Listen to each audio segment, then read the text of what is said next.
can react to the oppression that is undoubtedly going to come. And it's not going to come in one big hit. These guys are past masters at gradualism. And that's why I say that I think in the first instance, what we've seen with the deliberate collapse of the banks is obviously the first stage of the attempt to wipe out the financial independence of the middle classes. Now it hasn't finished yet, because we're about to go into the second stage of the financial collapse. And the second stage is going to be far greater than what we've seen already. You see that coming around November, December? It could even come around sooner than that.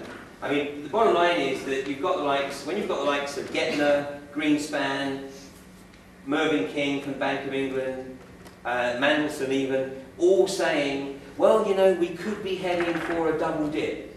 Well, the reason they have to say that is because, as I've said, they have to put it out there. But you see, they got away with it the first time around by basically saying, oh, we didn't see that coming, what a shock. But they're not going to get away with it a second time. So at least now, they've gone on the record of saying there is the possibility that we could be going into a double dip. Well, they know very well it's going into a double dip. I mean, that's why the price of gold is holding up at $1,000, $1,012 an ounce, or whatever it is right now, despite the IMF announcing that it's about to release $487 billion worth of gold into the market. I mean, the announcement alone should have been enough to drive the price down, but it hasn't. Which means that the players in the markets know something's happening. And the rise of share prices at the moment has been designed to bring in... To sucker people in, absolutely. To get the last... Yeah. Look at history. In the 1920s, in the Great Crash, it wasn't the first dip that caused the problem. The first dip was actually relatively minor in the scheme of things, and then it started to climb, and everybody was suckered back in, put all their money back in the market, and then bang! And that's what they're planning on this time. You remember, you probably know about the 1933 gold siege in America, yeah? Where gold was confiscated. All gold was confiscated. We seem to have a sort of a similar thing on at the moment, only they can't be so forceful about it. They have, you might have seen dozens and dozens and dozens of ads on the telly saying that we'll give you bits of paper for your gold, And I think it's funny. Yeah. They want the gold in. Yeah. I mean, listen, the gold market, for any of you who work in the gold market, because of what happened in 1933, the genuine gold dealers don't deal in bits of paper. They don't deal in invoices, there's no record of the transaction. Right? It's cash, but basically the gold changes hands, no record of it. What happens to that gold after it's changed hands? Nobody wants to know. Nobody wants to know, right? And anybody who puts their gold into a bank vault, it's high risk, I would say. So, I mean, there's no question that the smart economies are realizing that you've got to get out of fiat currencies. Look at what China is doing. China is encouraging its citizens to buy gold coins. Why do you buy gold coins? First of all, there's no capital gains liability on any rise in the value of gold coins. And gold coins hold their value. They have a trading value, but they hold their value. You're not going to get rich by investing in gold, but you will hold the value. There's an old saying that in the 1940s, one gold coin, a sovereign, would buy a reasonable quality suit. Today, one gold coin, a sovereign, which is worth today about £145, will buy you a reasonable quality suit.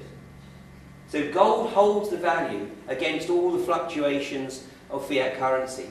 So what you've got is the smart players, the players who follow the market, are hedging and obviously making sure that they've effectively got everything they need for their longer term future in something like gold. And then they're reducing the amount that is exposed into the stock market. And I absolutely concur with you. It's exactly, I mean, it's a mirror right now of the 1920s, 1930s. I was listening to this guy, Daniel Escalon, he keeps track on the Bilderbergers, yeah. And he was saying that he had an inside information. He said they're going to bring it up 2008-9 levels, sucker in the rest, and back at probably 2010.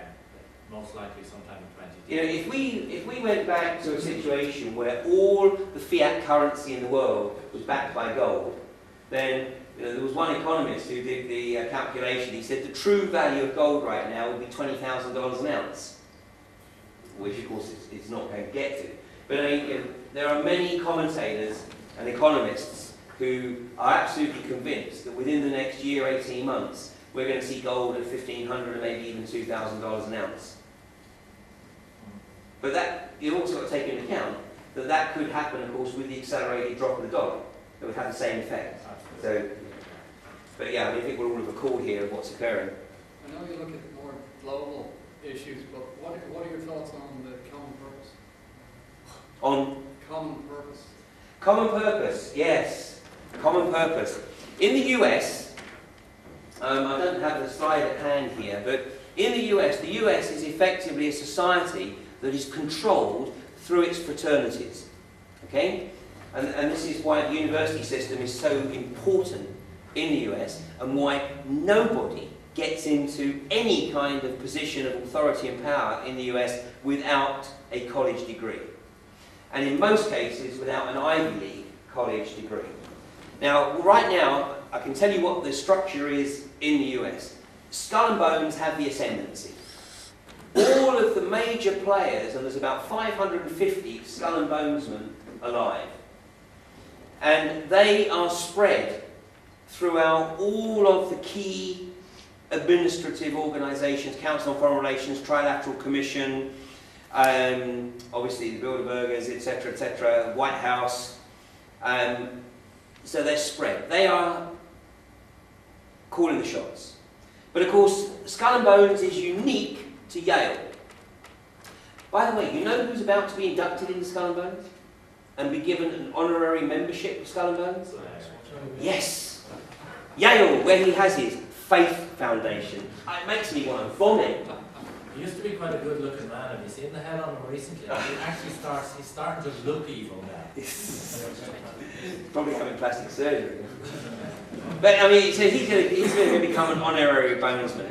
But the Bonesmen are unique to Yale. So obviously you need to have an organisation that actually encompasses the whole of the US university system and actually brings in the cream of the crop that didn't go to Yale. So there is an organisation, here's one for you to check out, that was established on December the 5th, 1776. And folklore has it that it was actually established by a group of people who were pissed off that they weren't invited to put their moniker on the Declaration of Independence just a few months previously. This organisation, this fraternity, is called Phi Beta Kappa. Phi Beta Kappa. And the bottom line is, anybody, you come up with a name, anybody, of the senior players in the US administration, and if they didn't go to Yale, I can absolutely guarantee you that they will be Phi Beta Kappa. So Clinton, Phi Beta Kappa. Hillary, Phi Beta Kappa. Not unique to Mayos. But this is how they effectively make sure that they've got the ascendancy. And when both Kerry and Bush were running for the presidency, because they were both Bonesmen, and not a single person in the media made any attempt to really probe what being a Bonesman was all about. I've seen one kind of attempt. It was probably just to satisfy some pure public. Yeah, but he didn't pursue it, did he? Not really. No. Go on, tell us about it. Go and tell us about Skull and Bones. Well, you know, it's a secret society, isn't it? Well, I can't tell you about it because it's secret. Yeah. Oh, okay then. Right. Excuse me? It's like David Frost when Benazir Bhutto talked about Khalid Sheikh Mohammed and said, well, of course, Khalid Sheikh Mohammed was guilty, was responsible for killing Osama bin Laden. And David Frost just went, and so, well, where are we off to next?